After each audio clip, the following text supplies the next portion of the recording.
Hola a todos, buenas tardes, bienvenidos a este encuentro que hoy contamos con la presencia nuevamente del doctor Rubén Bromiker. Él es director de la unidad de neonatología del Schneider Children's Medical Center, bueno, un amigo muy querido de muchos años y que, bueno, gentilmente nos propuso la posibilidad de dar esta charla, así que estamos todos muy expectantes con las novedades, Rubén, que nos puedas aportar en relación a este tema que siempre es difícil, por mejor unidad de neonatología con que uno cuente. Sabemos que el enfrentarse al tratamiento de un paciente con hernia diafragmática congénita siempre es un desafío. Acá estamos con Cristina, y muy contentos de poder organizar esta charla. Así que cuando vos quieras, adelante. Le pedimos además a la gente que está en el Zoom, a todos los amigos y colegas, que por favor si pueden hacer las preguntas vía chat, porque tal vez nos quede poquito tiempo como para hacerlas personalmente. De todas maneras, cualquier cosita lo vamos viendo. Gracias. Cuando quieras, Rubén. Sí, ¿me escuchan? Sí. Bueno, perfecto. Hay un eco, deben haber micrófonos prendidos. Yo siento un eco, así que por revisen. favor, si cerramos todos los micrófonos, nosotros.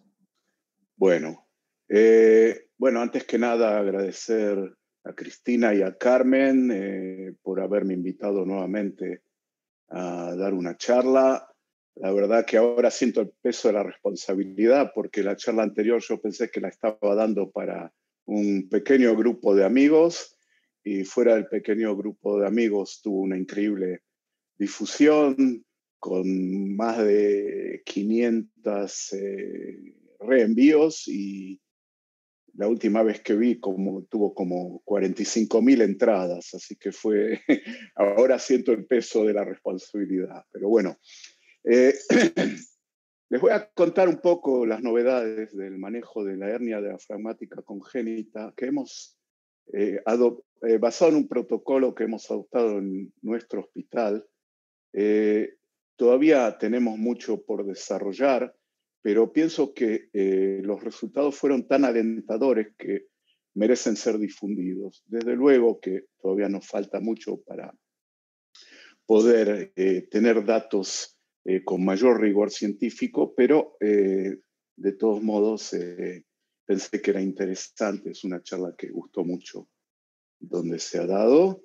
Es una charla que ya se ha dado por el curso que organizó la Asociación Colombiana de Neonatología, ASCON, y bueno, ahora hice algunas pequeñas modificaciones para compartirla con ustedes también en Argentina y de acuerdo a lo que vi en todo Latinoamérica, cosa que me ha emocionado mucho por las respuestas que hemos tenido en la clase anterior. Bueno, a ver, tenemos que empezar. Ok. Bueno, entonces el objetivo es un poco describir la malformación, hablar sobre las posibilidades terapéuticas y, como dijimos, compartir nuestro nuevo protocolo. La hernia diafragmática congénita... Necesito, perdón, ¿compartiste sí. la presentación? Oh, perdón, volvemos atrás, me pasó lo mismo que la vez pasada, con el hecho de que salimos, a ver, share screen, estamos, ok, ¿la están viendo ahora? ¿Se ve? Perfecta, perfecta. Bárbaro. Ok, bueno, estos son los problemas técnicos. Bueno, entonces, como dije, avanzamos.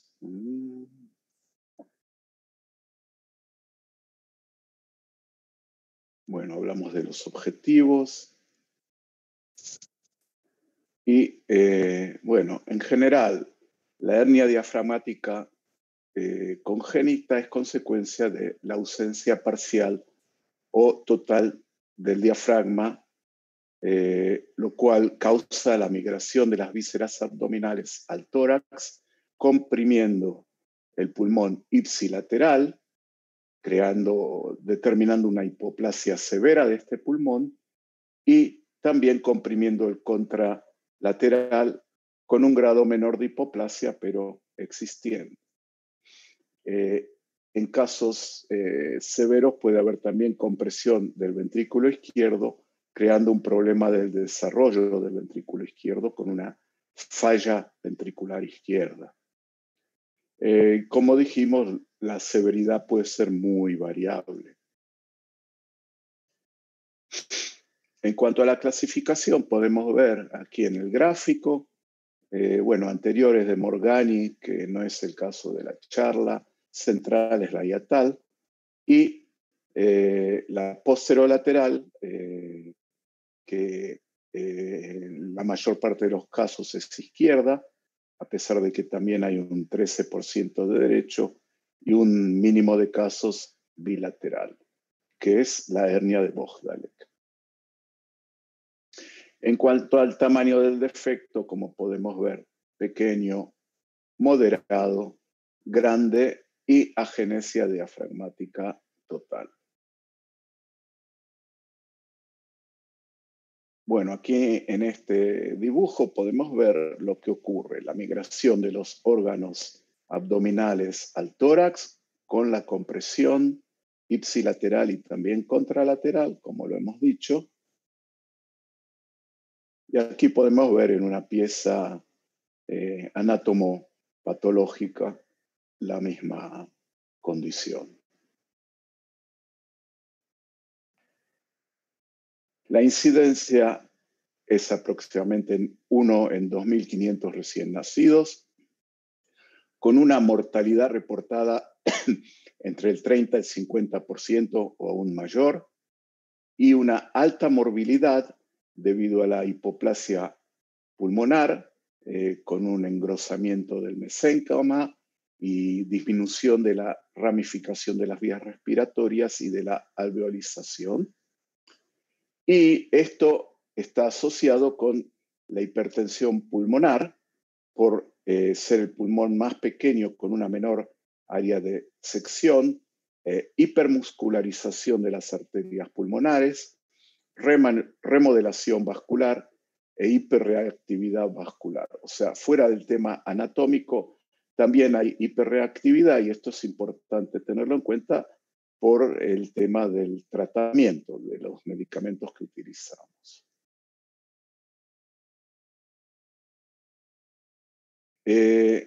La combinación de ambos factores conduce, de hecho, a un deterioro del intercambio de gas con hipoxia e hipercapnia, insuficiencia cardíaca o respiratoria letal.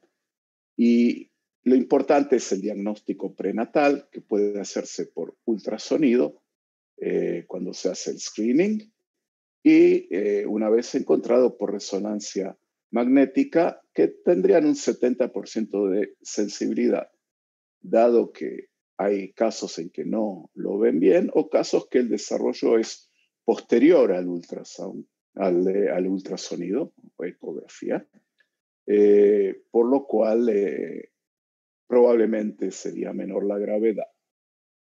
Pero de todos modos el pronóstico prenatal basado en las imágenes todavía no es perfecto. Lo que se usa más comúnmente y el más antiguo es la relación pulmón-cabeza, en inglés LH ratio, lung to head ratio. Si es menos del 0,6 el pronóstico es malo, y si es más de 1,35 el pronóstico es mucho mejor. Y aquí podemos ver en este diagrama el diámetro contralateral, se toma los dos diámetros y se hace el producto, y el diámetro de la circunferencia cefálica. De esta manera se calcula este indicador. Aquí podemos ver también que de acuerdo a la semana de gestación hay valores estándar, y sobre todo el problema es cuando los valores se encuentran por debajo del percentilo bajo. En la época más moderna, con el uso de la resonancia, se usa el volumen total pulmonar fetal y se calcula el porcentaje del volumen estimado. Y cuando el volumen es menor del 25% del pulmón, el pronóstico es mucho más reservado. Pero de todos modos sigue siendo un desafío y hay muchas sorpresas para mejor o para peor. ¿Qué es lo que ocurre desde el punto de vista circulatorio? Dado que hay hipertensión pulmonar, hay shunt de sangre no oxigenada hacia la aorta, es el cuadro que conocemos bien de hipertensión pulmonar, volviendo una mayor cantidad de sangre a la aurícula izquierda, y esto podría crear hipertensión venosa pulmonar. Y esto es importante porque cuando esto existe, el uso de drogas como óxido nítrico podría empeorar el caso. Y esto ocurre en general si hay disfunción ventricular izquierda, y estos son los casos más severos.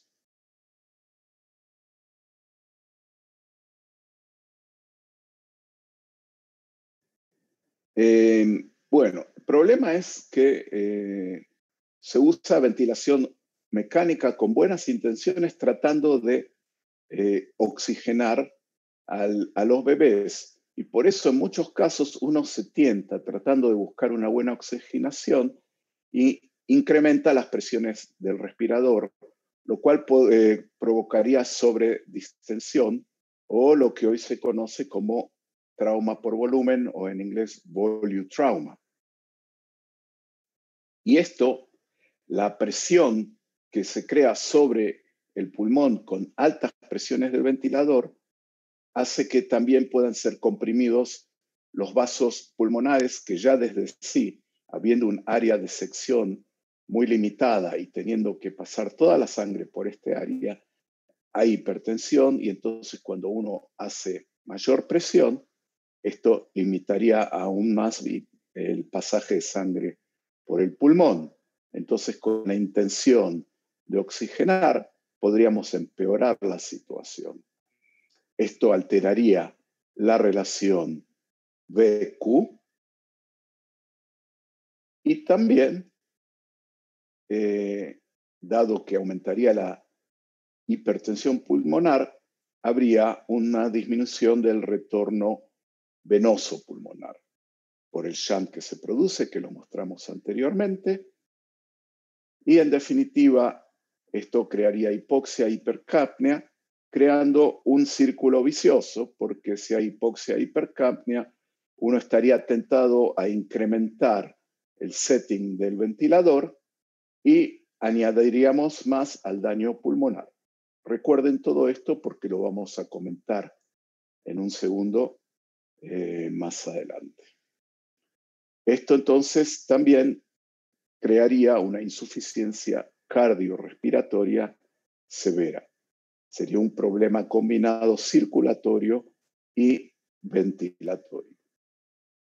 Factores que contribuyen a esto sería una administración muy alta de fluidos, drogas inotrópicas, vasodilatadores pulmonares, que en algunos casos, teniendo una buena intención, podrían empeorar, como explicamos. Y entonces, en definitiva, podría haber daño pulmonar y cardíaco. No nos olvidemos que el corazón derecho también estaría tratando de bombear contra la hipertensión, un pulmón hipertensivo, y podría entrar en insuficiencia. Unas palabras para presentar esta entidad, en inglés se llama VALI, Ventilator Associated Lung injury o VILI, Ventilator Induced Lung Injury, o injuria pulmonar asociada con el ventilador, que en definitiva es lo que hemos descrito. Si uno ve qué es lo que ocurre cuando mueren los chicos, se ve que solo pocos bebés tendrían una hipoplasia pulmonar tan severa como para ser incompatible con la vida. La prueba es que existe la luna de miel, conocida por todos, que en muchos casos en un primer momento se oxigenan y pueden también eliminar CO2. Eso quiere decir que anatómicamente esos pulmones estarían en condiciones de oxigenar y de ventilar. Y a pesar de eso, a lo largo de los días, la luna de miel se termina y estos casos se pueden deteriorar mucho. En definitiva, muchos de estos chicos llegan a ECMO, a circulación extracorpórea. Pero entonces, ¿por qué mueren si el pulmón estaría en condiciones? Y entonces, la idea sería de que la injuria pulmonar sería la principal causa de muerte de la hernia diafragmática congénita. Y tomando este principio, asumiendo este principio, es lo que nos ha llevado a construir nuestro nuevo protocolo, que más adelante lo hablaremos.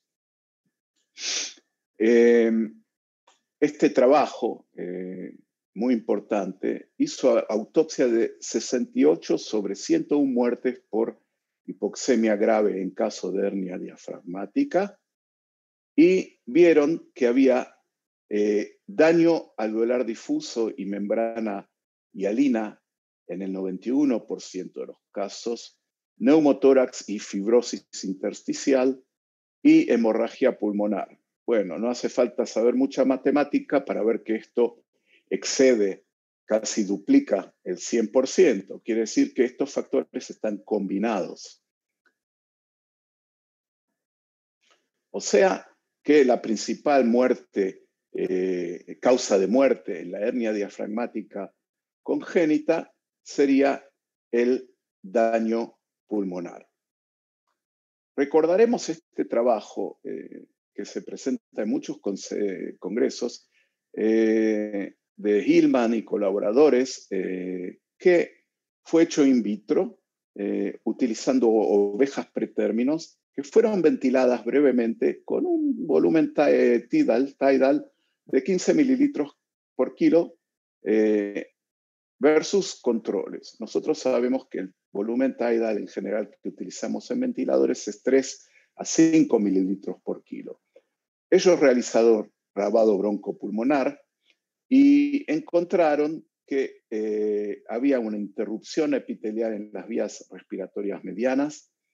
En el parénquima encontraron respuesta inflamatoria al estrés y aumento de citoquinas.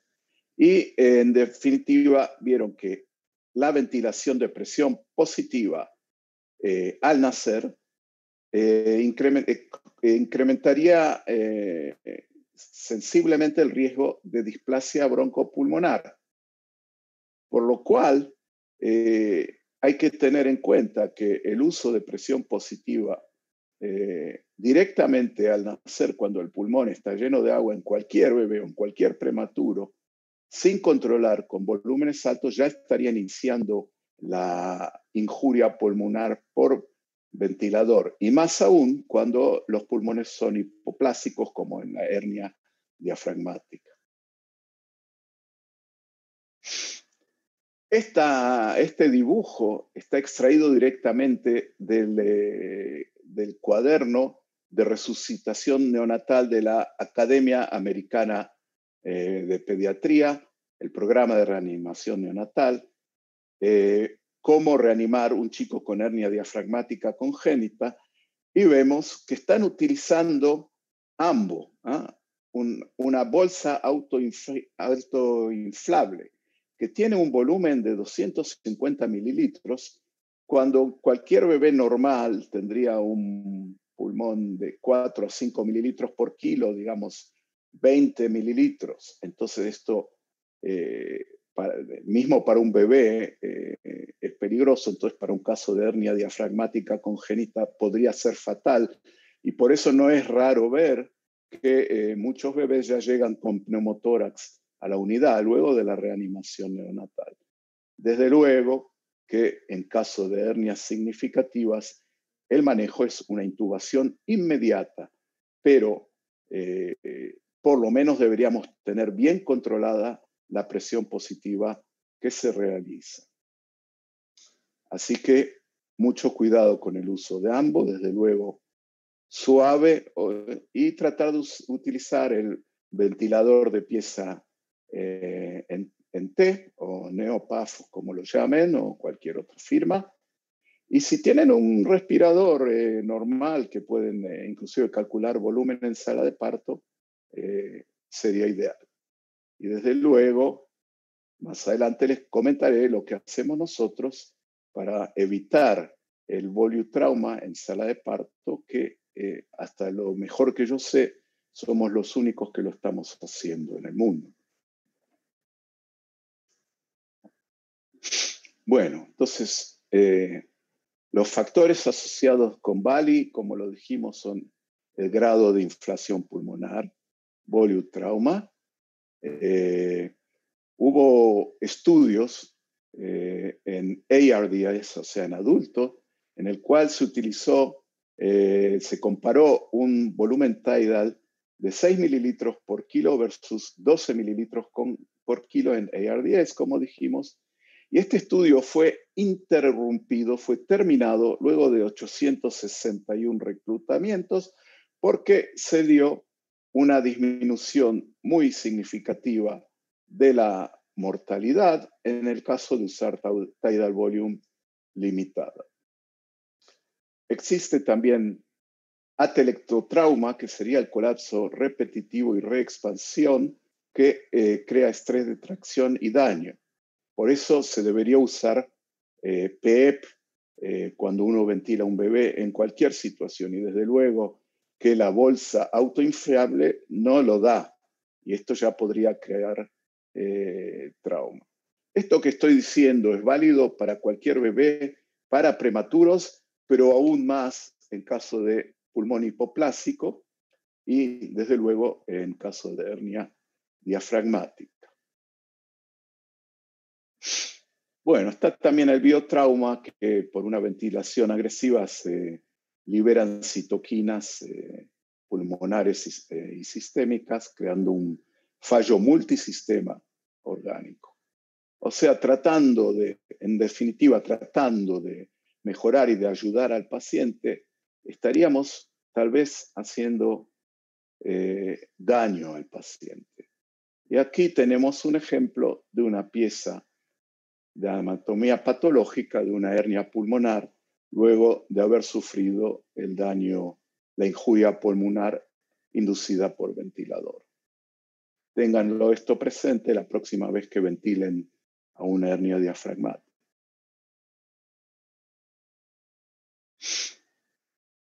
Entonces, ¿qué se puede hacer para reducir el daño? Hay una intervención prenatal que se denomina FETO, que es la oclusión fetoscópica endotraqueal por balón. Está indicada por ahora solo en casos severos, a pesar de que hay un estudio que se está realizando ahora, Nicolaides y colaboradores, también para la moderada. Todavía esto no está totalmente demostrado, pero aparentemente habría señales de que esta intervención ayuda, y aquí quiero aprovechar para reconocer la colaboración del doctor Yuval Gerchinsky, que es el ginecólogo que en nuestro campus, en el Hospital General, hace este procedimiento y que estamos colaborando con él, y él está colaborando con nosotros, y dado su presencia, es probablemente el único en Israel que está haciendo esto, nos hemos convertido en un centro de derivación de hernia diafragmática. Y como comentario, sus padres son latinoamericanos, así que también tenemos nuestra parte en todo esto. Y esta diapositiva me la suministró él. Aquí podemos ver ahí se un balón que ocluye la taben líquido pulmonar en el feto. No es líquido amniótico, se secreta por los alveolocitos a través de los canales de sodio y la acuaporina.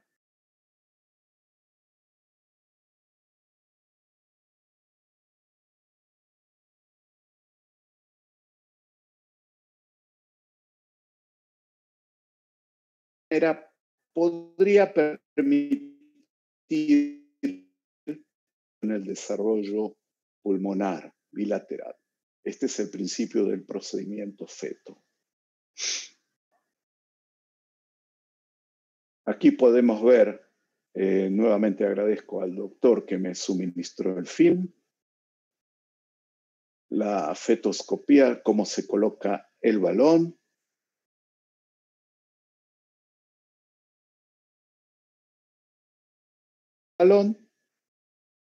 Y una vez inflado, se retira el fetoscopio.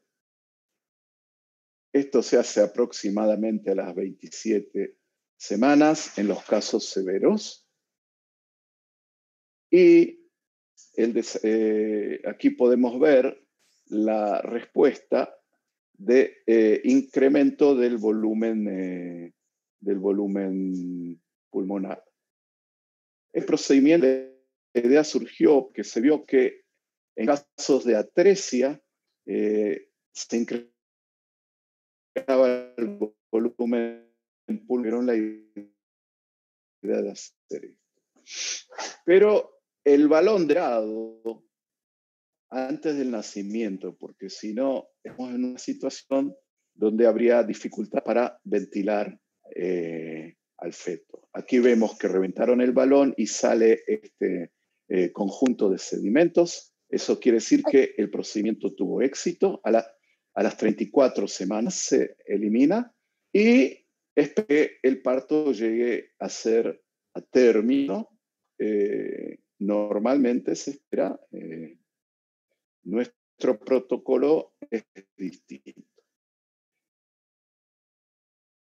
En cuanto al manejo postnatal y perfusión tisular, teniendo en cuenta que hay hipoplasia pulmonar bilateral simétrica, hipertensión pulmonar, función cardíaca derecha y o izquierda que debe ser presente.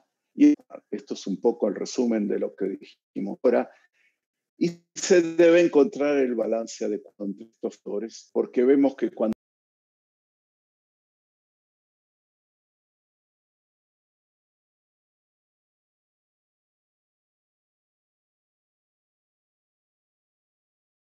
de ellos son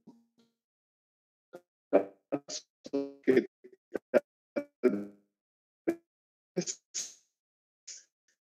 mejor y es muy difícil quedar, pero a pesar de que haya el consenso del Consorcio Europeo de Hernia Diafragmática Congénita de 2015. Nosotros un poco lo hemos adoptado parcialmente, pero lo quiero dar de conocer. Aquí tenemos el resumen. Como dijimos, se intuba inmediatamente en sala de partos y se coloca una sonda naso orogástrica. Y la posibilidad es de utilizar ventilación convencional o también de alta frecuencia. El setting de ventilación convencional es de un PIP no muy alto, 3 a 5, una PIP de 25 a 28 y una frecuencia de 40-60. Pero aquí no tenemos indicado el volumen. En caso de usar volumen, se debería usar un volumen del lado bajo, 4 por kilo, pero incluso en algunos casos puede ser que sea menos. En caso de darse alta frecuencia, ellos utilizan una frecuencia de 10 Hz con una amplitud de 30-50 y una presión de 13 a 17, que es relativamente alta para un pulmón hipoplásico. En principio, ellos permiten que la saturación no sea muy alta, inclusive en las primeras 70%, en caso de que haya buena perfusión y el pH sea mayor de 7,2 y la CO2 menor del 65%. Usan sedación y analgesia, teniendo en cuenta que debe ser muy cuidadoso el uso de sedación y analgesia, dado que podrían bajar la presión sistémica e incrementar el shunt de derecho a izquierda. Expansión torácica, se hace una radiografía y ellos buscan una expansión de 8 costillas, no más de eso, para eliminar la injuria pulmonar o reducirla. Una CO2 arterial de 45 a 60, posteriormente una vez que el paciente se estabilice, y bueno, y un lactato menor de 5 milimoles por litro y una diuresis de más de 1 mililitro por kilo por hora. El momento de la operación, en general ellos esperan un poco, y en caso de que la tensión arterial media sea menor de 35, usan un bolo de 20 mililitros por kilo y dopamina o vasopresina. En caso de usar presiones convencionales que las tengan que aumentar, ellos pasan a alta frecuencia. Permiten, desde luego que hay que medir la saturación preductal y la postductal. Y la postductal se conforman con más del 70%. Porque la preductal es lo que ve el cerebro y es la que sería más importante conservar. Bueno, en cuanto al uso de óxido nítrico, si hay una delta de saturación pre y postductal de más del 10% o evidencia ecocardiográfica de hipertensión pulmonar, entonces iniciarían óxido nítrico. Recuerdo que en caso de disfunción pulmonar izquierda, como habría regurgitación mitral y hipertensión venosa pulmonar, el óxido nítrico podría agravar porque crearía más congestión pulmonar. En ese caso, tal vez habría que utilizar milrinona para reducir la poscarga del ventrículo izquierdo. Dijimos que la cirugía, dado el enfoque clásico, sería esperar, porque se basan en la idea de que la reducción visceral y el cierre diafragmático no influiría tanto en cuanto a la hipertensión pulmonar. En teoría, el estrés quirúrgico podría exacerbar la hipertensión pulmonar, lo cual sería un factor limitante, lo cual significaría que el factor limitante de la enfermedad sería la hipertensión pulmonar. Esto es un poco los principios que guían al consenso europeo. Hablan de 48 a 72 horas como tiempo óptimo, pero esto no está basado en ninguna evidencia fuerte. En caso de ECMO, los pacientes que llegan a ECMO sí está demostrado por este trabajo de Dow y colaboradores del 2019 que la cirugía temprana sería mejor. Pero ¿por qué es mejor cirugía temprana en ECMO y no en tratamiento convencional? Esta es una pregunta que no sé si la saben contestar la gente que utiliza esta estrategia. Desde luego, modestamente, nosotros estamos hablando de mi centro, que es un centro relativamente no muy grande, versus el consenso europeo, pero también es una opinión de expertos. Aquí podemos ver, por ejemplo, un bebé tratado en nuestro departamento. Vemos una hernia bastante severa. Podemos ver que el hígado se dirige hacia el tórax, prácticamente todo el intestino y el estómago está en el tórax. Aquí podemos ver inclusive la vena umbilical que se dirige hacia el tórax donde está el hígado. Aquí vemos luego de la operación el pequeño muñón del pulmón izquierdo.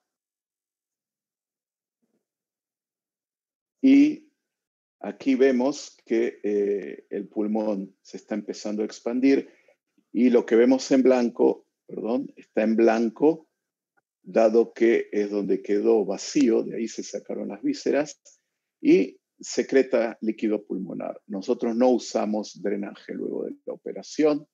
Y aquí vemos este paciente antes de ser dado de alta, qué bien que se ve el pulmón. Luego presentaremos más casos. Estrategia de protección pulmonar en la hernia diafragmática. Nosotros conocemos bien la idea del minuto de oro y la hora de oro en el tratamiento del prematuro o de resucitación pulmonar. En caso de hernia diafragmática, por todo lo que hemos dicho también, nosotros hablamos del día de oro. Esto es lo que nosotros hemos adaptado y toda la conducta que siga sala de parto es no menos importante que la de sala de parto.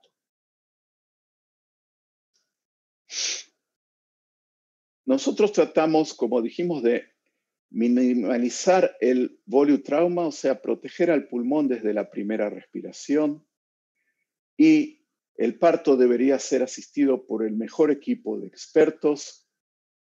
Toleramos una saturación del 70% durante las primeras 2 horas. Se trata de no utilizar presiones altas para reducir la interferencia con el lecho vascular pulmonar.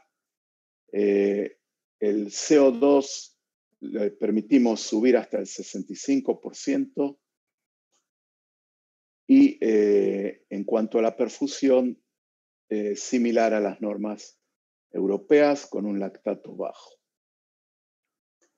En cuanto a respiración de alta frecuencia, los europeos utilizan preferiblemente convencional y usan alta frecuencia como rescate, basados en este único trabajo que es el Vichy Trial, que mostró en 91 casos 53% con ventilación convencional y 46%, 47% con alta frecuencia.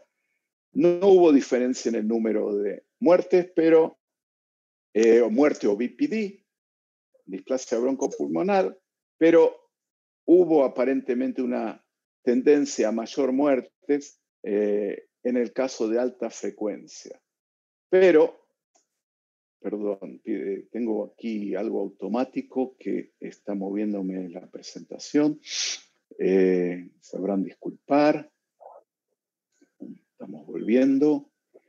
Pero sí hubo diferencia en cuanto a días de ventilación, menor número de pacientes con ECMO, menor uso de óxido nítrico, sildenafil, menor duración de inotrópicos y menor número de fallos en tratamiento. Pero fíjense el setting que utilizaron en alta frecuencia. En la convencional es lo que hemos mencionado, y en alta frecuencia, como dijimos antes, una presión media de la vía aérea de 13 a 17 centímetros de agua, con una frecuencia de 10 a 12 y una delta P de 30 a 50. Esto es una ventilación de alta frecuencia relativamente agresiva para un pulmón hipoplásico. La conducta fue que en caso de hipercarbia ellos reducían la frecuencia o incrementaban la delta P. Eso significa que aumentaban el volumen tidal y para hipoxia incrementaban la MAP, la Mean Airway Pressure, o la FiO2. O sea que también en el caso convencional, cuando había hipoxia o hipercarbia, en este trabajo se incrementaban las presiones, cosa que podría incrementar la injuria pulmonar. Y entonces, avanzando, quería compartir con ustedes este trabajo del grupo de España, González Pacheco y otros, incluido Sánchez Luna, que se publicó en el 2019. Si bien es un trabajo in vitro, es muy alentador. Inducieron síndrome de dificultad respiratoria en lechones con 3 grupos de 4 cada uno, teniendo un target de 45 a 60 milímetros de mercurio de CO2, y utilizaron ventilación de alta frecuencia de 10 Hz, de 20 Hz versus convencional. Los volúmenes tidal fueron en la ventilación de 10 Hz de 2.6, en la de 20 Hz 1.66 y en la ventilación convencional mucho más alto. Aquellos de ustedes que no están tan adentrados en el tema de alta frecuencia, les recuerdo que realmente la reducción de la frecuencia incrementa el volumen tidal. Por lo cual, con 20 Hz podríamos tener la misma liberación de limpieza de CO2, utilizando volúmenes mucho menores. Esa fue lo que ellos asumieron, y veamos los resultados de este trabajo. Podemos ver que el grupo de 20 Hz tuvo mucho menos injuria pulmonar versus el grupo de 10 Hz y el de convencional. Desde inflamación, el score fue de 1 a 4, y vemos que prácticamente todos los scores de hemorragia, también de edema y de enfisema, fueron muy bajos.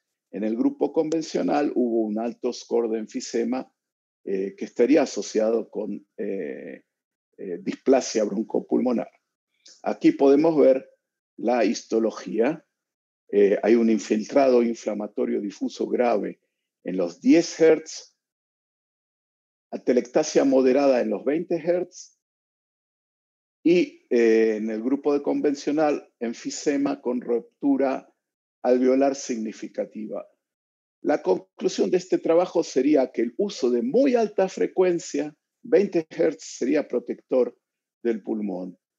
Esto es cierto para este trabajo in vitro en lechones.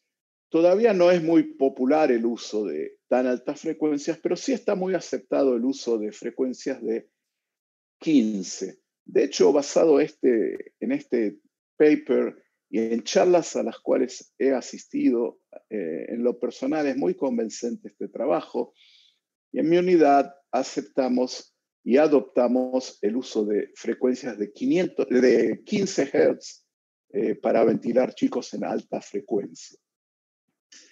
Bueno, entonces, yendo a nuestro protocolo, les recuerdo que nuestro centro médico, Schneider, es un hospital pediátrico y es el centro de derivación prenatal de Israel, una unidad de terapia intensiva con 52 camas.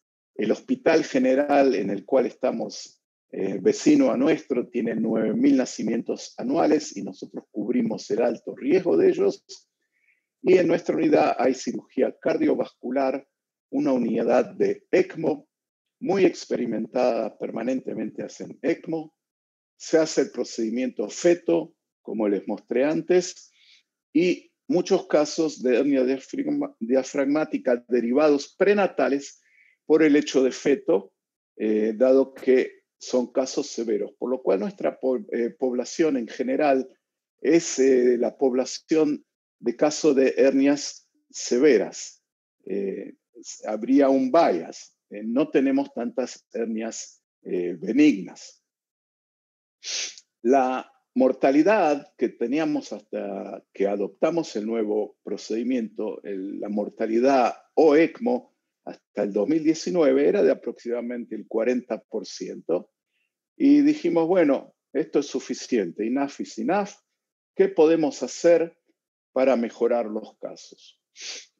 Bueno, adoptamos un poco a propósito de un... Yo soy o era el organizador de los congresos internacionales de Hipócrates en Israel, y en el último congreso que adaptamos estuvo invitado Peter Riemensberger de Suiza, no sé si lo conocen, y en una charla así, esas cosas que ocurren en los congresos verdaderos y no por Zoom, comentó que él hacía muchos años que no ingresaba ningún paciente con hernia diafragmática ECMO. Le pedí una presentación breve que nos diga lo que hace y un poco nos dio una receta de usar bajas presiones y bueno, un poco modificando el protocolo de ellos, nosotros lo adoptamos incluyendo cosas que comenzamos a hacer. Entonces, ¿cuál era el racional fisiopatológico de nuestro protocolo? Queremos que la hernia diafragmática sea recibida por el mejor equipo médico disponible, un médico con experiencia, médico de planta, y no en el medio de la noche por un residente. Y entonces tenemos charlas de antemano con los padres y les ofrecemos una cesárea electiva, no en el hospital general, sino en nuestro hospital, en Schneider, en la sala de operaciones que está muy cerca de la unidad de terapia intensiva. Y de esta manera podemos hacer un mejor manejo inicial de la transición. Llevamos nuestros respiradores de la unidad, no un respirador portátil, sino el respirador. Nosotros usamos el SLE en caso de alta frecuencia en sala de partos y aprovechamos la batería interna del ventilador con balones para el transporte. Entonces, volviendo a la transición, esto probablemente todos ustedes lo saben, en la circulación fetal hay vasoconstricción pulmonar arterial con paso de sangre por el foramen ovale y por el ductus a la aorta. Luego del nacimiento, esto debería interrumpirse y el paso de sangre a los pulmones es muy bajo. Luego del nacimiento, los pulmones deben, de hecho, al cerrarse la aorta, el ductus y el foramen ovale, la totalidad de la sangre pasa a los pulmones. Es como que una esponja, en caso normal, que la apretamos, se distiende, absorbe todo el agua,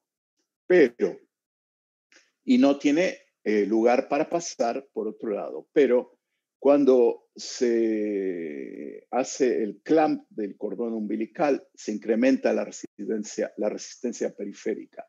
Y si los pulmones son hipoplásticos, este gran volumen de sangre que tiene que pasar por los pulmones se dificulta y entonces se persistiría, como lo hemos mostrado antes, un poco la circulación pulmonar y entonces habría cianosis.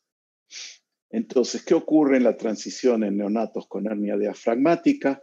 Como dijimos, hay hipertensión pulmonar y puede haber disfunción ventricular izquierda.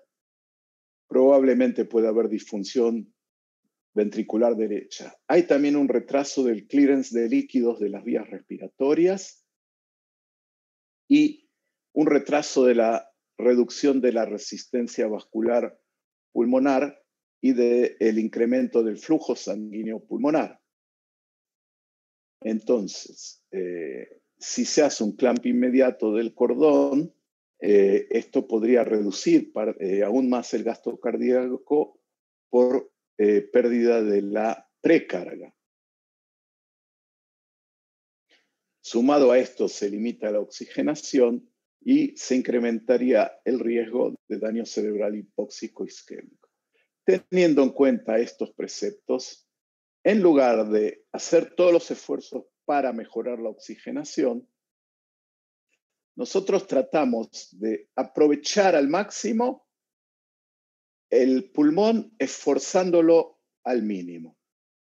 Entonces, desde luego que intubamos inmediatamente de nacer, pero para aprovechar un poco también la transfusión placentaria, en lugar de esperar que el chico llore y tenga delayed cord clamping, o sea, pinzamiento tardío del cordón, pedimos un cordón largo y trasladamos inmediatamente al bebé al puesto de reanimación, y mientras hacemos la intubación, otro operador hace el binking del cordón para mejorar la volemia. En cuanto a la hipoplasia pulmonar, el principal precepto es evitar la injuria pulmonar. Por lo cual, y esto es lo que hacemos... Matu, que vos podés bajar con unos huevos, una bandeja de huevos con la Alguien, por favor, si pueden hacer mute, que alguien está hablando. Por favor, cerrar los micrófonos. Oscar, fíjate. Bueno, entonces, tratando de evitar el VALI, tratamos que el bebé no tenga en ningún caso ventilación por presión positiva intermitente. Como dije, instalamos el ventilador, el respirador de la unidad de terapia intensiva neonatal y utilizamos reanimación en sala de parto con alta frecuencia. Esto no lo he visto descrito en ningún caso de reanimación pulmonar, pero pensamos que esto podría ser útil y esto es lo que hicimos. Utilizando MAP, Mean Airway Pressure, presión de la vía aérea media baja, en general cuando se usa alta frecuencia se trata de dar más de 10, pero nosotros usamos menos, 9, 8, para evitar la sobredistensión del pulmón hipoplásico. Y utilizamos frecuencias de 15 Hz para tratar de utilizar volumen tidal elevado, o sea, minimizamos. Recordamos que cuando incrementamos la frecuencia podemos tener el mismo lavado de CO2 utilizando, disculpen por el automático, volvemos a esto, utilizando menor volumen tidal, lo que disminuiría el trauma por ventilación. Y entonces sincronizamos para tener un volumen tidal de 1 a 2 mililitros por kilo, que permitiría que tengamos un CO2 entre 50 y 60 milímetros de mercurio. De esta manera, lo que nosotros movilizamos sería la delta P, la delta presión o del ventilador de alta frecuencia, la amplitud de la onda. Monitorizamos, tenemos el sensor de flujo conectado y él nos dice cuánto es el volumen tidal. De esta manera, entonces, estaríamos protegiendo el pulmón desde la primera respiración del bebé. En cuanto al manejo de otros parámetros, utilizamos una FiO2, lo que sea necesaria para tener los valores target de oxígeno en sala de parto, de acuerdo al minuto, se subiría. Luego, en la unidad, se le daría una sedación, pero mínima, para que el bebé esté confortable, pero que no afecten a la presión arterial. Podríamos sí o no utilizar inotrópicos como dopamina si la perfusión sistémica es baja o hay un shunt de derecha a izquierda para incrementar la presión arterial sistémica y disminuir el shunt. Podríamos iniciar óxido nítrico o sildenafil en caso de que tengamos una diferencia muy alta entre la saturación pre o postductal, o que la ecocardiografía nos muestre un shunt importante de derecha a izquierda. Pero si la función ventricular izquierda está reducida, no utilizamos ENO porque podría empeorar la condición. En ese caso, se podría utilizar milrinona. Contrariamente a lo sugerido por los europeos, nosotros consideramos que la luna de miel podría ser el momento óptimo para hacer la oxigenación, para hacer la cirugía. Entonces tratamos de hacer la cirugía bien temprano, máximo un día después del nacimiento. Inclusive tuvimos un caso que estaba programada la cesárea electiva, como hemos dicho, pero la madre justo dio a luz en la sala de operación y dijimos, bueno, es tan difícil conseguir una sala de operación, aprovechemos que la tenemos lista. El bebé nació, se usó la sala de operaciones para reducir la hernia y el bebé llegó a la unidad de cuidados intensivos con su hernia reducida, o sea, inmediatamente luego del nacimiento. Esto muchas veces es muy difícil de hacer, pero este bebé anduvo bien.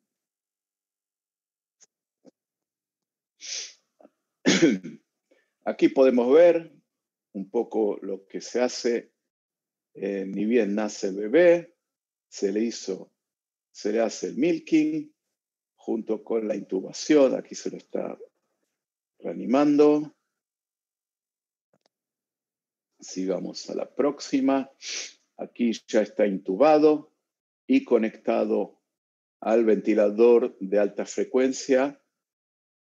Aquí lo podemos ver. Pueden ver los parámetros que dijimos. Y el bebé respira.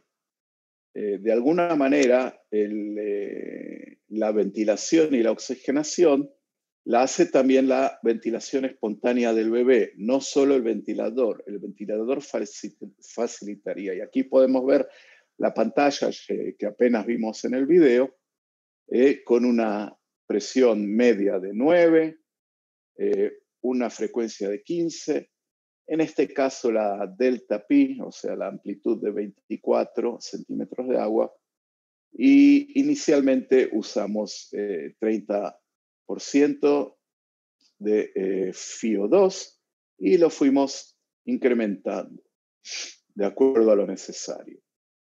Aquí podemos ver este mismo bebé siendo ventilado en sala de parto con alta frecuencia. Pueden ver discretamente, él hace sus propias ventilaciones y también recibe la alta frecuencia y lentamente va incrementando y mejorando su oxigenación, y una vez que ya tiene una saturación mayor del 90% y está estable, lo trasladamos en la misma cama con el mismo ventilador a la unidad de terapia intensiva y ahí se le ponen las líneas y se hace todo lo que sigue, se continúa la evaluación.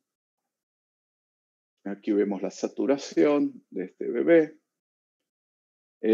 Y realmente es muy satisfactorio. Les presento dos casos.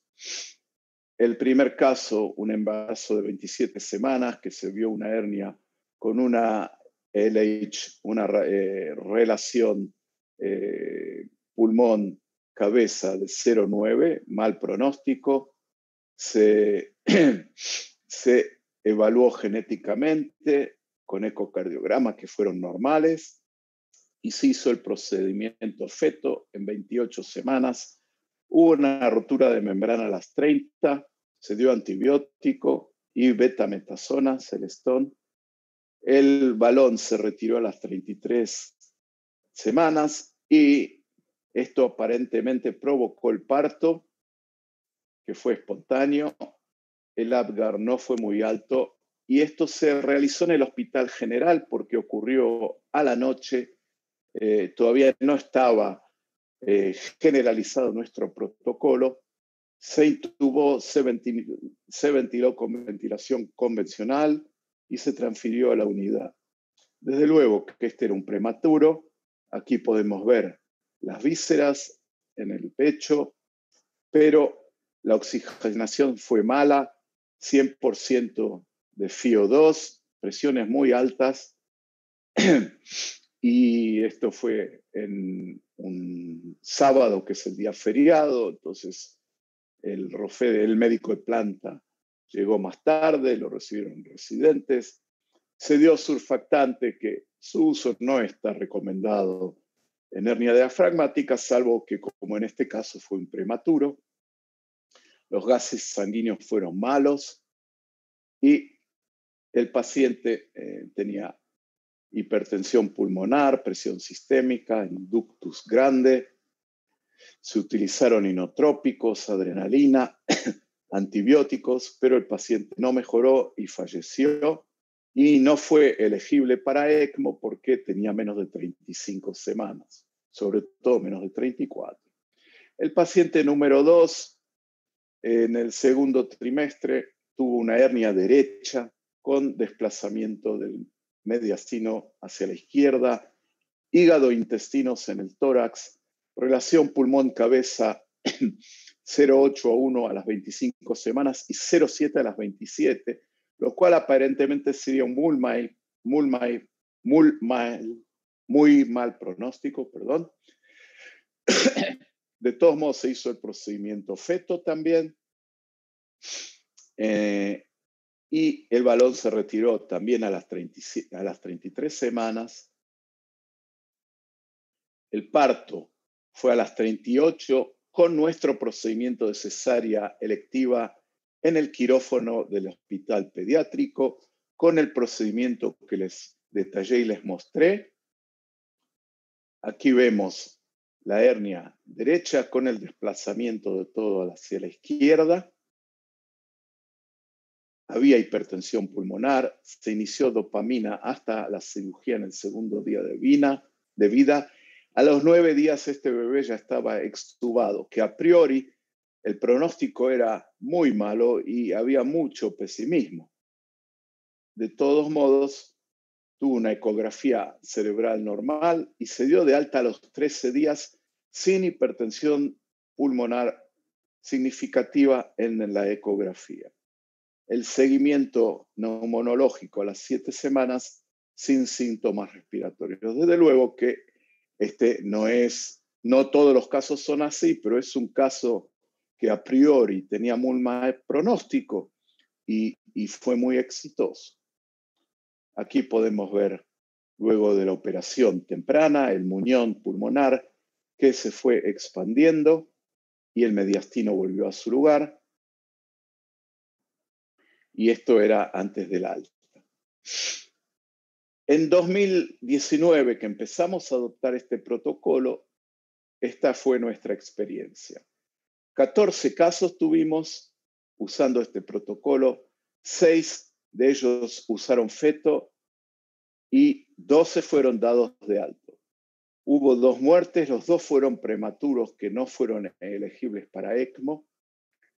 Uno de ellos tuvo, fuera de prematurez, también sepsis temprana, se infectó antes de llegar a la unidad. Y ambos nacieron en el Hospital General y no en el Hospital Pediátrico como quisimos. Hubo un caso de hernia derecha que llegó a ECMO, pero hubo una disfunción del ECMO y se retiró. Y de todos modos, anduvo bien. Quiere decir que probablemente este bebé podría haber sido el ECMO. La pregunta es realmente si era necesario, porque siguió con ventilación, no ECMO, y se operó y salió bien. O sea que,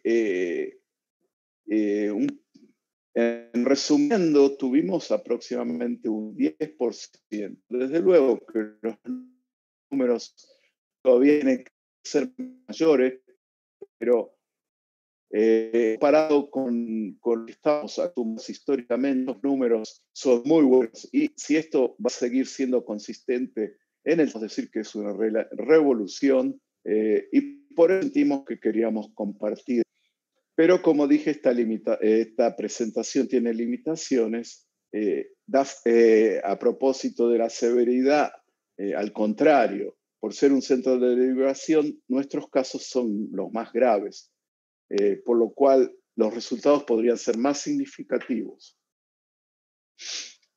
En cuanto a la reanimación con alta frecuencia en sala de parto, no tenemos ninguna evidencia. Sería una opinión de experto, no quiero decir que yo soy un experto, pero, o sea, entre comillas. Pero también el manejo clásico, con toda gente de mucha experiencia que yo respeto profundamente, también es una opinión de experto.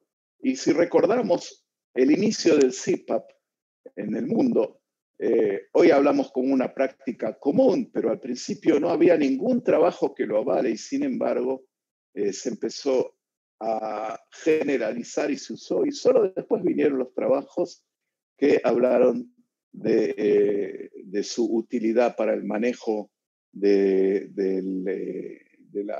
síndrome de distrés respiratorio del prematuro.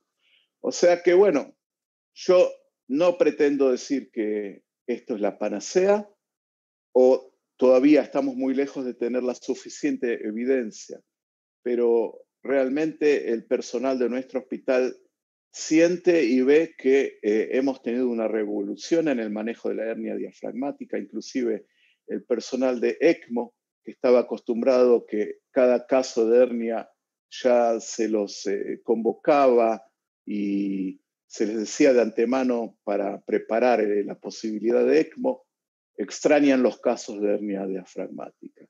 Así que todo esto es muy alentador. Esto pretendemos acumular un poco más de casos y ya estamos extrayendo los datos demográficos históricos de antes de la adopción del protocolo y después para poder ser analizados detalladamente y poder publicar estos datos iniciales. Desde luego que lo ideal sería un trabajo randomizado, prospectivo, pero yo no creo que en nuestra unidad, en nuestro hospital, alguien vaya a osar volver al viejo manejo después de ver estos resultados. Así que, bueno, esto es lo que he tratado de compartir con ustedes en estos minutos que hemos charlado y estoy a su disposición para preguntas y bueno, nuevamente gracias por haberme dado este foro. Ha sido un gran gusto poder compartir y poder tratar de dar un aporte y devolver a Argentina en especial y a Latinoamérica en general todo lo que he recibido en mi formación como médico inicialmente y como residente en el Hospital Durán, pediátrico, del cual Carmencita fue mi R3 hace muchos años, a pesar de que ella se la ve tan joven, se la ve igual. Saludos a todos y estoy a vuestra disposición. Bueno, muchísimas gracias, Rubén. La verdad que siempre en estas charlas vos realmente haces un pasaje muy sencillo de algo tan complejo, en este caso como es la hernia diafragmática. Realmente muy interesantes los comentarios que hiciste y me gustaría tal vez que comentes a ver qué... Carmencita. Carmen. Te nos fuiste, Carmen.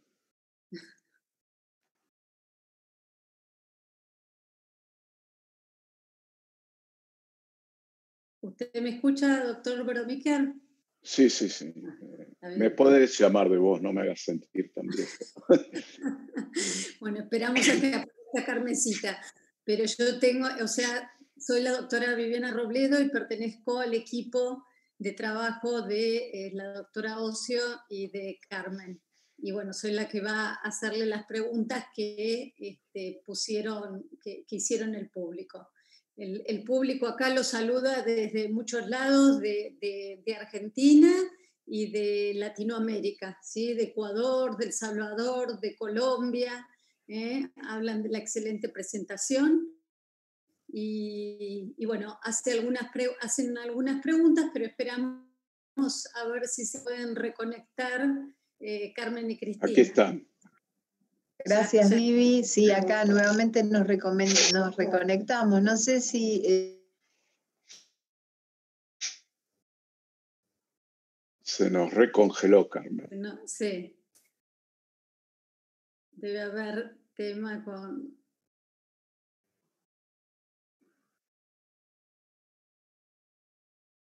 la comunicación. Así es. Bueno, mientras tanto podemos tratar de contestar algunas preguntas. Bueno, vamos viendo. Bueno, como les decía, todos los saludos. Y acá la doctora Herrera dice, ¿qué opina de estudios que refieren que no hay clara ventaja de la ventilación de alta frecuencia oscilatoria comparada con la convencional? Entre paréntesis pone volumen garantizado. Más bien apuntan que es más importante el uso de un buen PEP, por lo menos de 6, para el reclutamiento alveolar.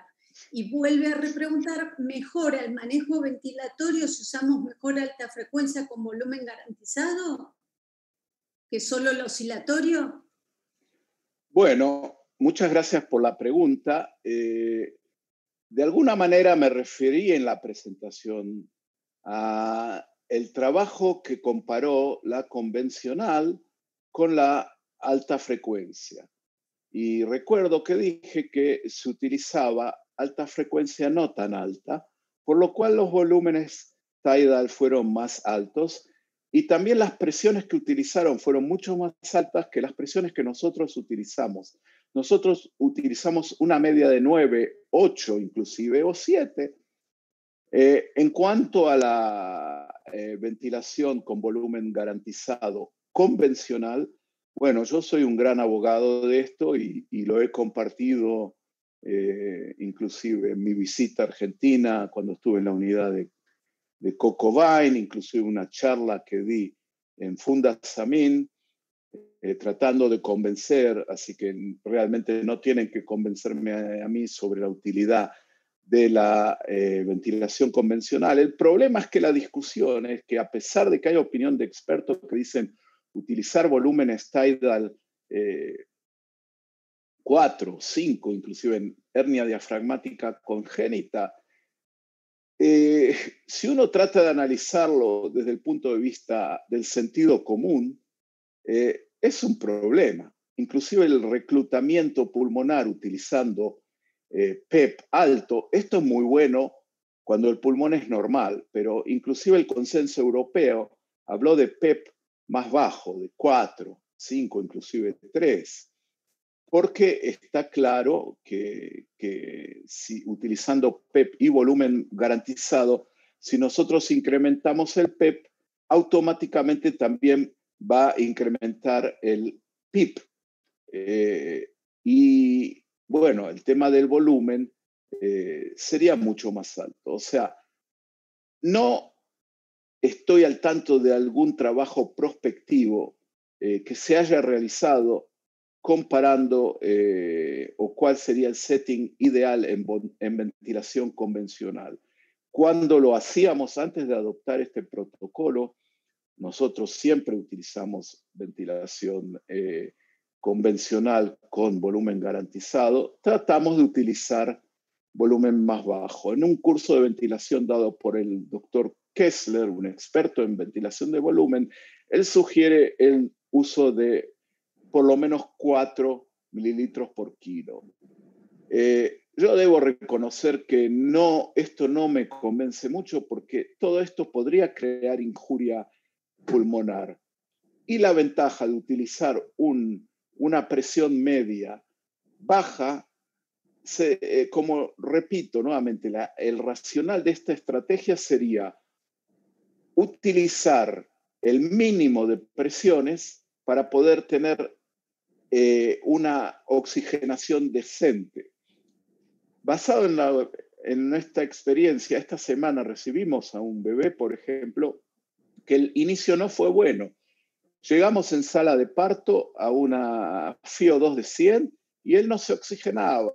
Llegó al 85, esperamos a que tenga 90, llegó a la unidad, pero de todos modos no incrementé la presión más de 9, 10, a pesar de que había mucha presión de los colegas alrededor de subir más la MAP.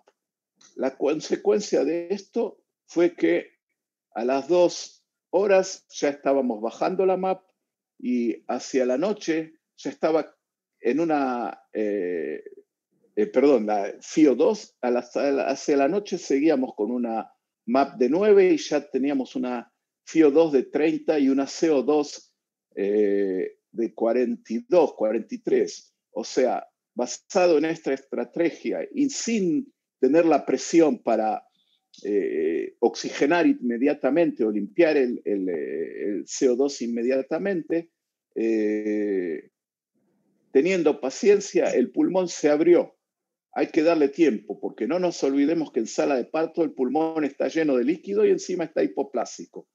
Y este mismo bebé, 15 minutos antes, tenía una saturación de 50 o 60, que es lo que le da la placenta intraútero.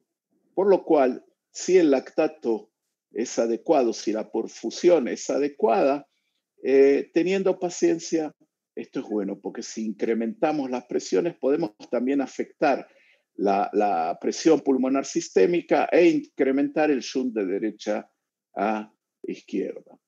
Respecto de volumen garantizado en alta frecuencia, yo sé que ahora está muy en onda, es un tema muy caliente.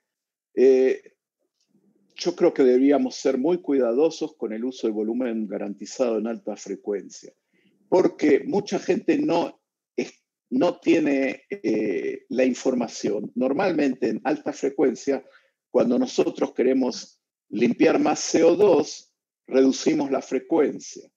Y cuando queremos subir el CO2, aumentamos la frecuencia porque lo que hacemos es disminuir el volumen tidal. No sé si están al tanto del parámetro que se utiliza para monitorear la alta frecuencia, que es la DCO2. La DCO2 es el producto del volumen tidal al cuadrado por la frecuencia. Entonces, modificaciones muy pequeñas de la amplitud podrían crear grandes modificaciones de la DCO2. Paso la palabra a vos. Entonces, sí. No, Rubén, te quería simplemente, perdón, que se nos cortó de acá la comunicación. ¿Se escucha? Sí, sí. Muy bien, realmente sos muy claro en esto, que a veces es simplemente darle tiempo a un chico y no querer hacer cosas, y realmente muchas veces hacer no es tratar bien al paciente. Así que muy bien esto. Le doy a dar la palabra para una pregunta a la doctora Ocio y luego voy a preguntar, que tenemos varios en el chat. Ok. Rubén, muchísimas gracias por la conferencia, excelente, muy clara. Realmente me gustó muchísimo. Los conceptos sobre alta frecuencia también fueron sumamente claros. Mi pregunta es, ¿le das algún lugar a la oximetría regional en cuanto a la perfusión tisular, digamos, tanto cerebral como en los distintos órganos, o no la utilizas habitualmente? Bueno, nosotros para el tratamiento de la mayor parte de los recién nacidos, prematuros o término con patologías en general, no hemos encontrado la indicación adecuada para usar la oximetría regional. Yo inclusive estuve en Minneapolis en una discusión que se hizo internacional del uso de oximetría regional en neonatología, y es un tema para el que es realmente un freak del tema, y no sé, los costos son muy altos de los sensores, y nosotros pensamos que no estaría tan justificado. Por lo menos tendríamos que aprender esto mejor. Yo creo que las compañías que hacen oximetría regional tendrían que encontrar un parámetro o un indicador que sea más fácil de digerir para que el uso pueda ser más popularizado. Desde luego que las unidades de operaciones cardiovasculares sí la usan y bueno, hay indicaciones claras. Pero en Israel no estoy al tanto de ninguna unidad que lo tenga incorporado, tanto cerebral como periférica. Desde luego que siempre la diferencia entre periférica y cerebral sería importante, pero nosotros utilizamos el monitoreo convencional, utilizamos también CO2 transcutánea cuando utilizamos ventilación de alta frecuencia. Bueno, esto es nuestra realidad. Tal vez algunos centros en Argentina tengan más experiencia. Sería interesante escuchar cuál es vuestra experiencia en el tema. Sí, debo reconocer que nosotros sí la utilizamos como contribución junto con la ecocardiografía y el uso del ultrasonido, tanto en pulmón como en intestino, como en corazón, pero a nivel funcional. Y es un complemento para nosotros, sobre todo, por ejemplo, ante reaperturas de ductus, detecta la caída del flujo mesentérico, generalmente en simultáneo casi cuando uno, ¿no es cierto?, lo tiene monitoreado y tiene la posibilidad de hacer un eco en el momento, ve que el ductus comienza a yuntear de izquierda a derecha, bien digo, y restringe el flujo mesentérico, y eso se refleja en la oximetría regional. Y eso está publicado, pero bueno, nosotros lo utilizamos en conjunto con lo que es el manejo del ultrasonido y dentro de la unidad de cuidados intensivos. Es una herramienta más, digamos. Bueno, seguimos, gracias Rubencito, seguimos con algunas preguntas del chat que vienen de varios lugares de Argentina, algunos de Bolivia, gente amiga. Todos te felicitan por la charla y hay varias preguntas que capaz te las puedo comentar, que en realidad es como que te preguntan cómo reforzar un poco qué objetivos, qué hay de los objetivos de la saturación pre- y postductal, que vos algo ya hablaste. ¿Qué pasa si un chico hace un paro y cómo lo reaniman en esta situación de ventilación de alta frecuencia? ¿Y cómo organizás el traslado, que es un poco lo que habíamos preguntado de inicio, en el caso de este paciente en sala de partos con el ventilador, y cómo organizan el traslado hacia la unidad de cuidados intensivos, y si hay posibilidades de que nos haga llegar el protocolo que ustedes están utilizando para tal vez emplear en las distintas unidades. Bueno, te dejo con estas preguntas. Bueno, el tema del traslado, lo que les quiero compartir con ustedes es que al principio todos me dijeron que yo estoy loco. ¿Cómo puedo hacer una cosa? ¿Cómo trasladar con alta frecuencia y todo? Pero como soy amigo del técnico de respiración, que es excelente, le expliqué. Y la primera vez lo hice yo solo, le pedí que me ponga, le atamos los tubos, los balones al pie del ventilador, tiene su batería, se pone al máximo porque en alta frecuencia se requiere un flujo muy alto. Y bueno, en sala de operaciones se conecta a la fuente de oxígeno local y se lo tiene todo enchufado y se prepara de antemano y se hace con la incubadora abierta. Y bueno, una vez que el paciente está estable y decidimos trasladar, Entonces se conecta a los balones y se desenchufa, y lo último que se hace es desenchufar el ventilador, y conjuntamente 3 o 4 personas vamos trasladando al paciente, que se lo traslada bajo ventilación de alta frecuencia. Nuestra sala de operaciones está a unos 50 metros de la unidad. Y entonces tenemos 5, 10, 15 minutos para llegar. Hay tiempo, y realmente si uno lo hace prolijamente y con calma, se hace. Hasta tal punto que al principio me dijeron que estoy loco, y de a poco ya se han entrenado todos, y esto ya pasó a ser algo, lo que se dice default, la rutina. Se opera también bajo alta frecuencia. Se traslada nuevamente a la sala de operaciones y se opera con alta frecuencia. La principal barrera fueron los anestesistas, porque los anestesistas no tienen idea de lo que es alta frecuencia. Pude conseguir alguno que colabore, y les dije que yo me comprometía a estar o en la sala de operaciones o disponible para ir de inmediato si tenía algún problema con la ventilación. Los cirujanos dijeron, pero ¿cómo vamos a operar si el chico está temblando? Le dije, traten.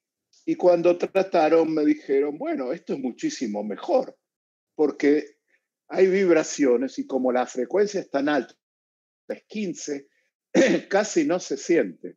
Y los anestesistas están encantados porque en lugar de estar, lamento decirlo, que ellos usan la bolsa inflable por flujo, que para mí es una monstruosidad en caso de hipoplasia pulmonar, bueno, los que han decidido colaborar con esto realmente están encantados, porque también les saca mucha presión el hecho de que haya un neonatólogo juntos. Otras posibilidades, los que no tienen la sala de operaciones tan cerca, se puede usar el shuttle de General Electric junto con la jirafa que probablemente tienen. En el General Electric se puede montar el SLE o cualquier otro ventilador de alta frecuencia, como el Dräger. En mi anterior hospital eso es lo que hicimos. Y también hay otros shuttle, o se puede improvisar una batería si el trayecto es más largo. O sea, se puede encontrar la forma de hacerlo, y yo creo que esto vale la pena y está justificado. No solo eso, este mismo principio lo estamos queriendo utilizar cuando tenemos un síndrome de Potter, por ejemplo, o cualquier otro caso de hipoplasia pulmonar. Los resultados son fantásticos. No vimos ningún caso de pneumotórax. No lo vimos. Inclusive los casos de Potter, luego de unos días se abren y se llega a la extubación. Bueno, no vamos a decir que no es una locura tratar un Potter, pero hay padres que lo piden y se hace.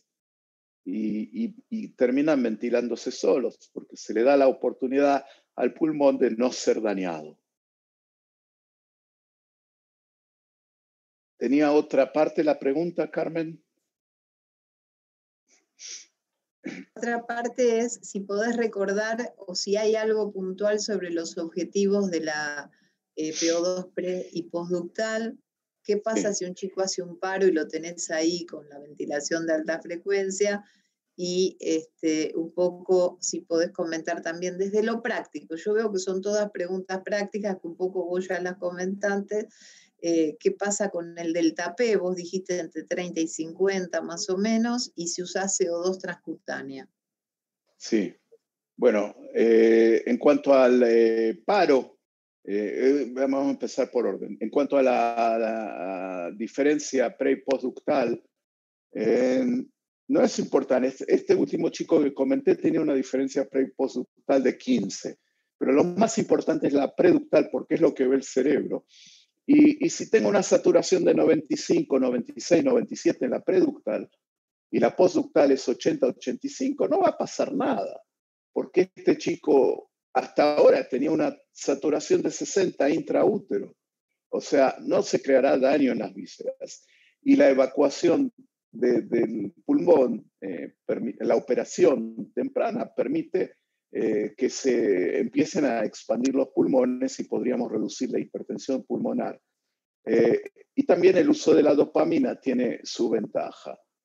Por ejemplo, en este caso, luego de la operación, nosotros no habíamos empezado ningún medicamento, se operó, pero el anestesista empezó dopamina.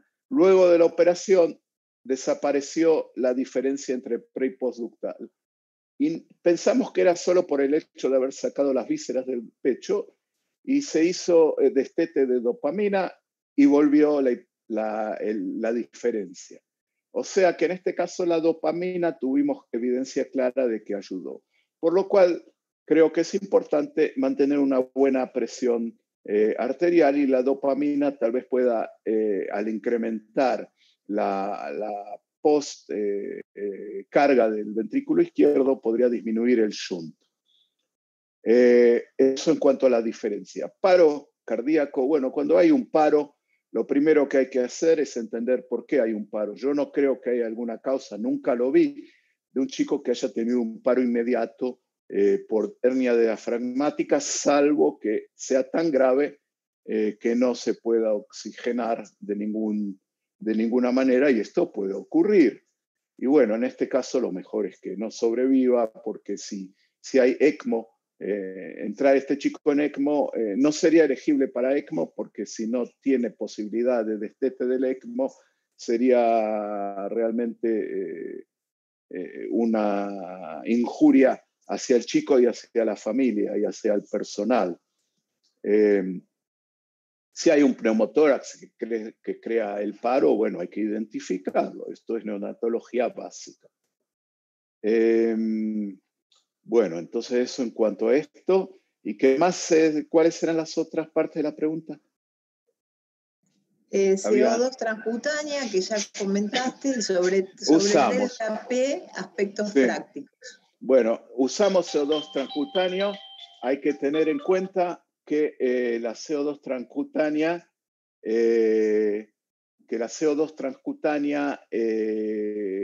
puede no ser tan exacta, entonces nosotros la utilizamos fundamentalmente para ver las tendencias cuando hacemos modificación en los parámetros de la ventilación.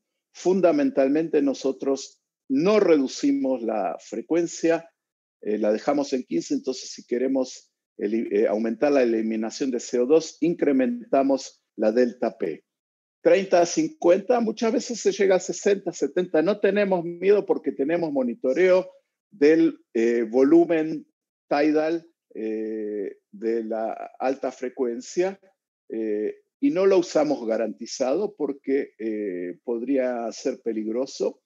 Nosotros preferimos, utilizamos, como estaba diciendo, cuando, bueno, es complicado, pero los que usamos nuestra DCO2 y vemos cuál es la DCO2 que necesita el paciente, y en base a eso incrementamos o disminuimos la delta P y vemos el volumen tidal. Si el volumen tidal es adecuado, no importa que aumentemos las presiones, porque lo que va a ver el alveolo no es esas presiones. Las presiones se disminuyen mucho cuando llegan hasta el alveolo. Y utilizamos el transcutáneo, como dije, para tendencias. Pido solamente un segundito, espérenme un segundito. Sí, por supuesto. Vivi, si querés, tenés ahí algunas preguntas del Face. Y por otro lado, si alguien de la audiencia quiere puntualmente hacer alguna pregunta, no sé si está... Hola, sí, volví. Barco. Sí, Rubén, decinos. Ok, sí, no, tenía estaba todo bien, todo bien. Como uno está en casa, hay cosas que tiene que tratar. No sé si vieron a mi perro también, que se me está metiendo. Saludamos al perrito. Y mi hija está fuera de casa, pensé que se había quedado encerrada, pero no, está todo bien. Sí, seguimos entonces.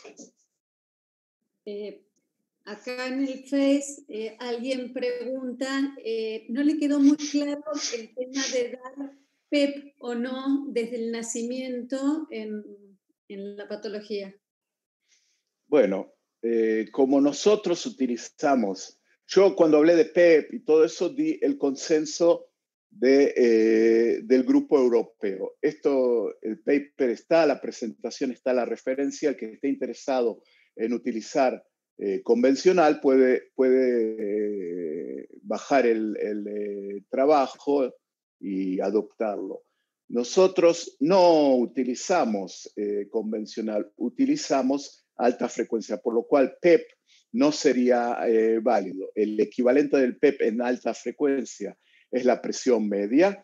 Y como dije, nosotros tratamos de utilizar inicialmente la receta de cocina sería 9, y vemos si el chico se oxigena bien, podemos bajarlo a 8 o 7. Esto, reitero, es en el caso de pulmón hipoplásico. Si no, normalmente la ventilación de alta frecuencia, el mínimo que se utiliza en general es 10, por los trabajos que demostraron para tratamiento de las patologías de prematurez o meconio o otras convencionales, que es mucho más efectivo con presión media más elevada. Pero puede ser que el reclutamiento con una presión media de 9 o 8 sea suficiente, y esto es lo que nosotros vemos, porque cuando tomamos la radiografía lo vemos. Inclusive, más importante que la radiografía son los gases. Si los gases están bien, aunque no veamos pulmón, como vieron en algunas de las radiografías, el pulmón no se ve, pero existe, porque si no, no podríamos tener esos gases con una eliminación de CO2 y una oxigenación. Entonces, lo más importante es eso. No aspiramos a ver el pulmón. El pulmón lo queremos ver después de la operación y ver cómo se va expandiendo.